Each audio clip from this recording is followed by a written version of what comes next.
toute maladie est un travail déformé, altéré du thème natal aux pôles inférieurs. Car si nous parlons du corps et de ce qui lui arrive, changement de l'état de la santé, notre corps est-il la psychologie ou l'événement? Nous avons pris froid, nous avons le rhume, ou pneumonie. C'est un événement. Hein? Les maladies du corps sont un grand négatif et en même temps, c'est un avantage. C'est bénéfique. Lorsque l'énergie atteint le niveau de la manifestation telle que la maladie, cela indique que l'énergie a essayé de se manifester d'une manière ou d'une autre, mais elle n'a pas pu le faire. Et le dernier endroit qu'elle a trouvé pour se déverser, c'est votre corps. Lorsque l'énergie altérée se matérialise par le biais de votre corps, cela signifie qu'elle se trouve à un pôle très bas et qu'elle n'a nulle part où aller. Notre réalité, le niveau événementiel, existe au niveau physique et psychologique. Le niveau le plus proche et le plus accessible pour nous est le niveau physique. Notre corps reflète tout, ce qui se passe dans votre psychisme.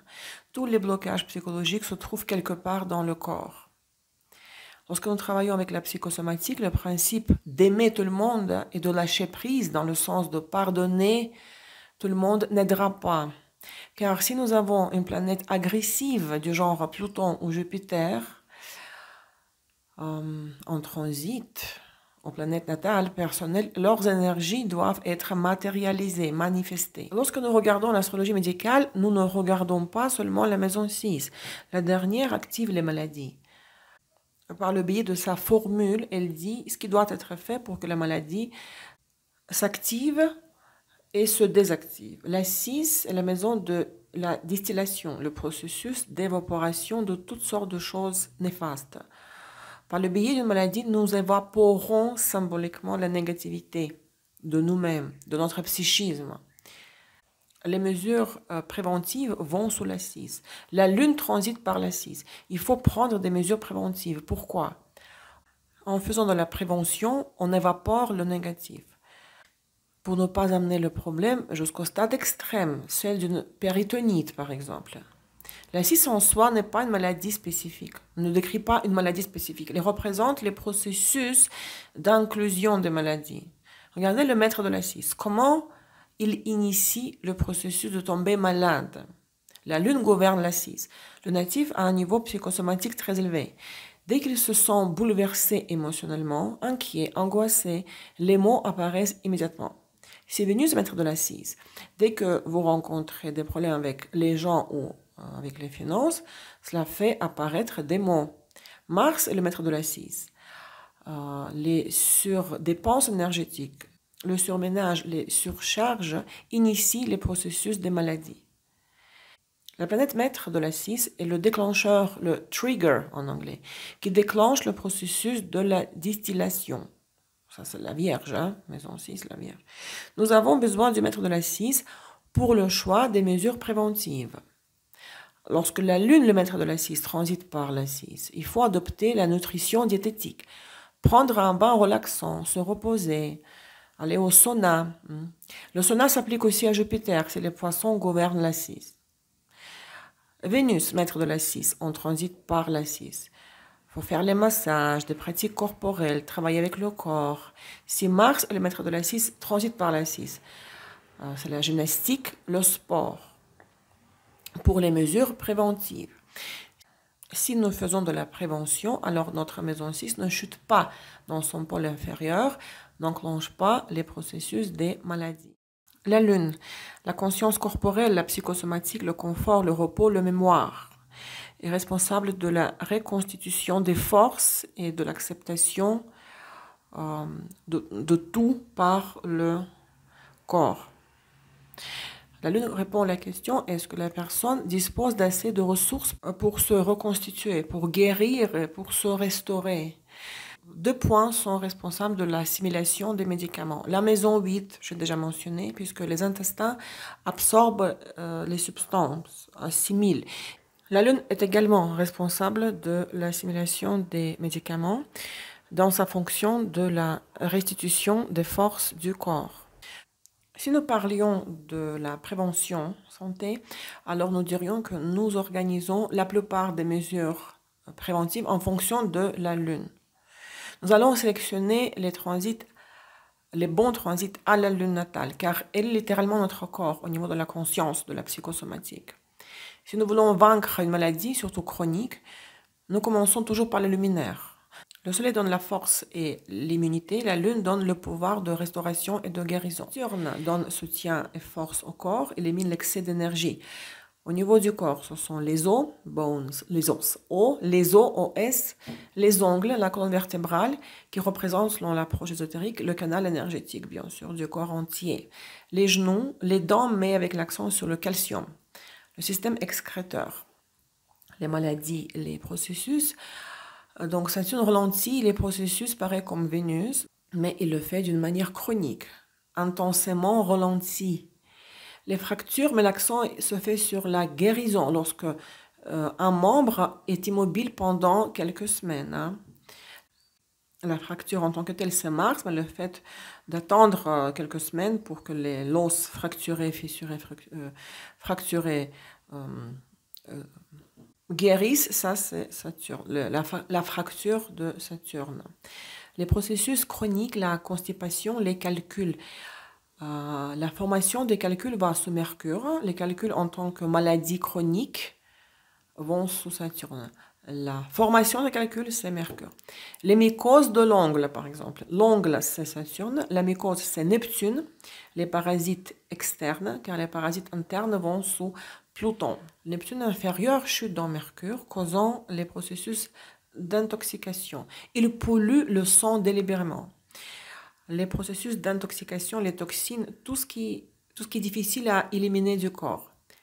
Si Neptune est affligé dans le thème, alors le sang se nettoie très lentement et attire rapidement toutes les nouvelles choses désagréables, les toxines.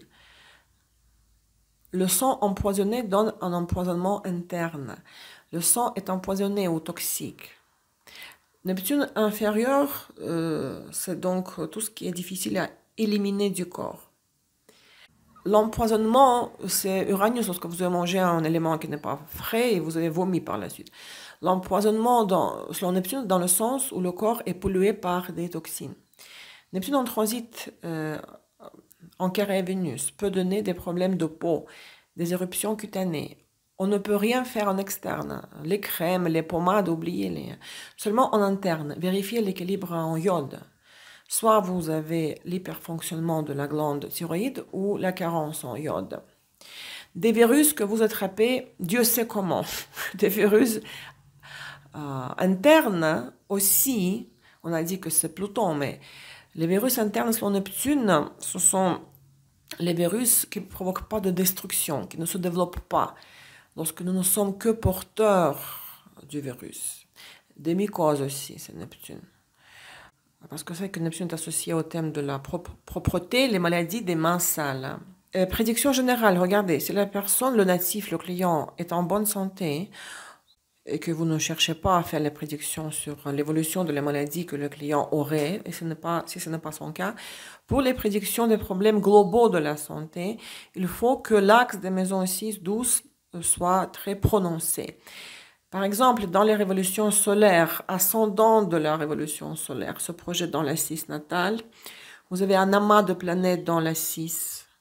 La 6 de la révolution solaire est dans la 12 de la révolution solaire est dans la 6, ou la 6 de la révolution solaire est dans la 6 natale, la 12 de la révolution solaire est dans la 12 natale. Dans les directions, le soleil, la lune, une autre planète affligée entre dans la maison 6 ou la 12. La cuspide directionnelle de la 6 ou de la 8 conjoignent le maître de la 1. Dans les directions et les progressions, la cuspide de la 6 conjoignent une planète natale affligée. Beaucoup de femmes, même d'hommes aujourd'hui, font recours à la chirurgie plastique. Il s'agit de la modification de l'apparence. Nous avons les périodes favorables et défavorables. Quand pouvons-nous et même devons-nous faire appel à la chirurgie plastique? Les carrés, les trigones et les sextiles de Pluton à Vénus et Lune, au mètre de la Une, à la planète dans la Une. Surtout le carré. Surtout le carré, oui, il est favorable quand il faut combler un manque de la perfection, on dira, en apportant de la correction. Pluton dans la phase stationnaire en maison 1, même sans aspect, est aussi favorable. La période défavorable, les oppositions qui entraînent des complications, le corps n'acceptera pas, n'approuvera pas l'intervention. Ou les conjonctions, qui est un point d'instabilité très fort, l'aspect lunaire, gouverné par le pôle lunaire, conjonction de Pluton ou Mars à Vénus. Les oppositions des planètes mineures à Vénus, à la Lune, à la maison 4, au mètre de la 4, à la maison 1. Les oppositions ou les conjonctions partiles et dans la phase stationnaire sont les plus dangereuses. Pluton peut repasser, entre guillemets, Vénus pendant 2 ans et demi. Évitez au moins les paramètres cités, les phases stationnaires et les partiles. Les opérations lors des oppositions laissent des conséquences telles que, par exemple, le chirurgien a oublié un instrument chirurgical ou un fragment de quelque chose à l'intérieur du corps.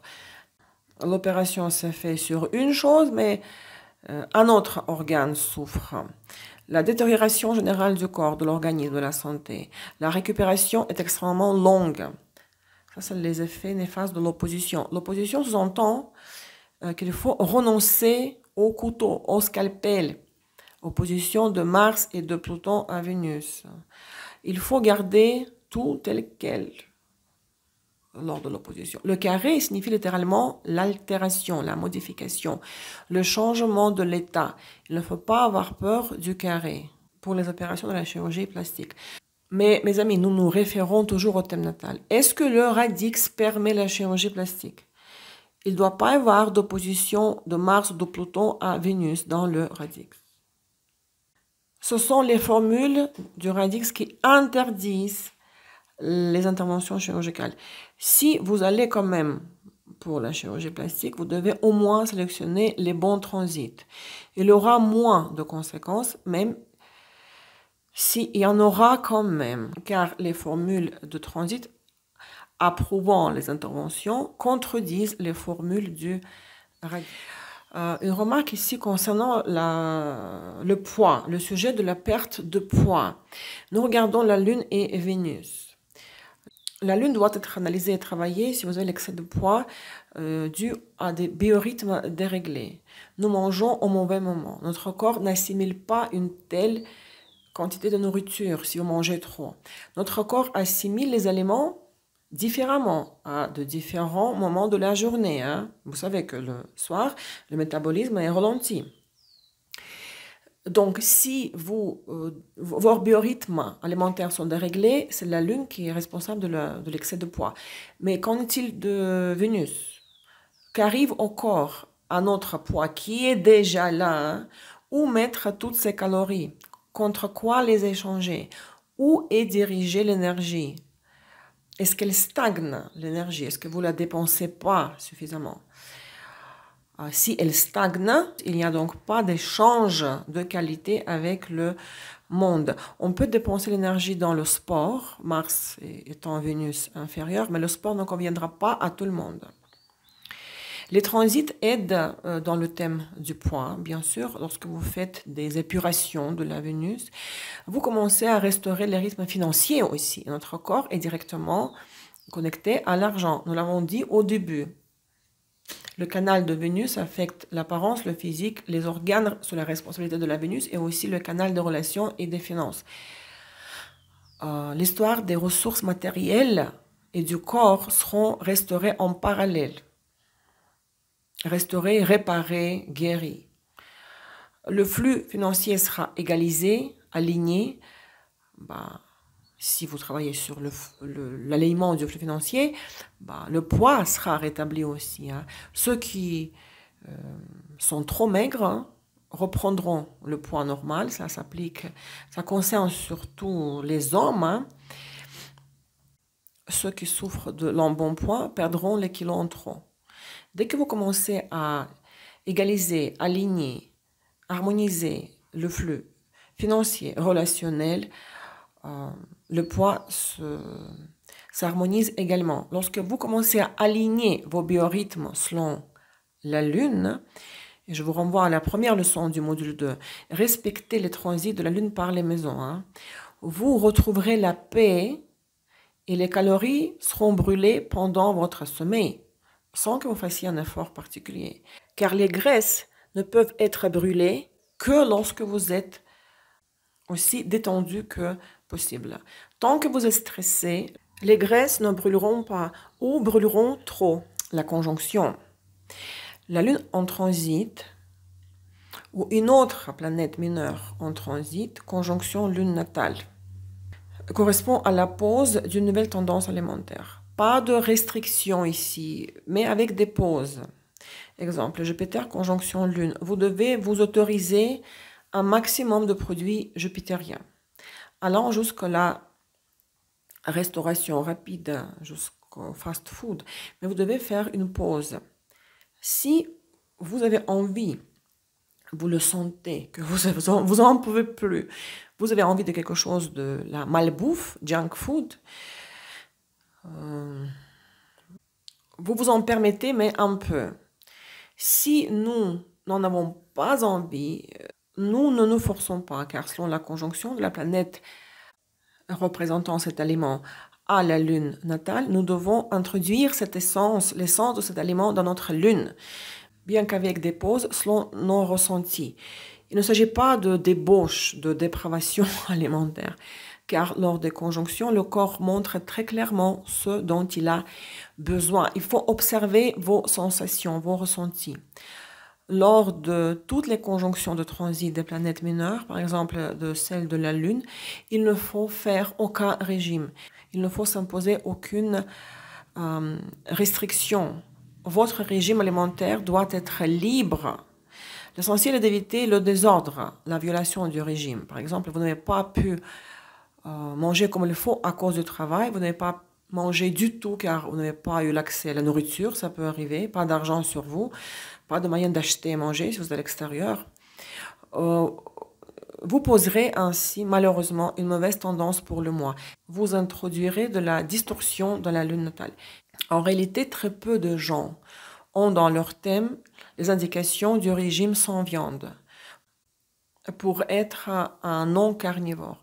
Il faut avoir la lune liée à Uranus par les aspects quelconques. Elle doit être dans un signe d'air. Son dispositeur doit être dans un signe d'air. Il ne doit y avoir aucun aspect au Soleil, à Mars, à Pluton. Si la Lune est dans un signe de terre ou de feu, son dispositeur en plus est dans le signe de terre ou de feu. En plus, la Lune est aspectée par le Soleil, Mars, Pluton. Il est impossible de fonctionner sans viande pour cette personne. Mais ce n'est pas même la question que c'est possible ou impossible. Il faut arriver à ces énergies. Il faut être arrivé à ces énergies de Pluton et de Mars. Nous avons besoin des énergies de la viande, des protéines animales pour notre réalisation sociale et professionnelle, pour être capable, pour avoir cette force et puissance de percer en affaires. Lorsqu'une personne a déjà réalisé et a pleinement satisfait tous ses besoins sociaux, ainsi que ses ambitions sociales, ayant la Lune en aspect à Pluton, dans le radix, elle peut déjà réduire un peu la viande, en la remplaçant par des moments suprêmes, relatifs à la magie, au travail avec les énergies de masse, les énergies de la foule, en la remplaçant par des moments liés à des millions d'euros qui lui apporteraient des profits inégalables qu'elle pourrait réinvestir, etc. Là, oui. Tant que ce n'est pas votre cas, tant que ce n'est pas encore votre cas, votre vie, et que la lune natale est en conjonction avec Pluton dans votre radix, vous détruisez tout simplement votre réalité en refusant les protéines animales. J'ai tout dit à ce sujet.